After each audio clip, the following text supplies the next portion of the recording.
Abangan ngayong gabi sa State of the Nation with Jessica Soho.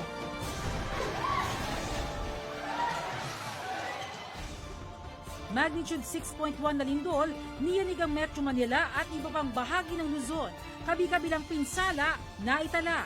Sa Pampanga, isang supermarket, gumuho. Ilang residente kabilang ang 2 bata, patay. May mga natrap pa.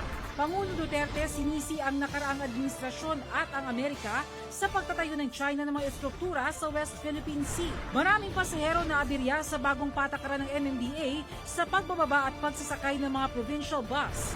At ang swimming pool na yan, tuktok pala ng isang 10-wheeler truck. Lahat ng yan sa State of the Nation with Jessica Soho. Ngayong alas 9 ng gabi dito sa GMA News TV.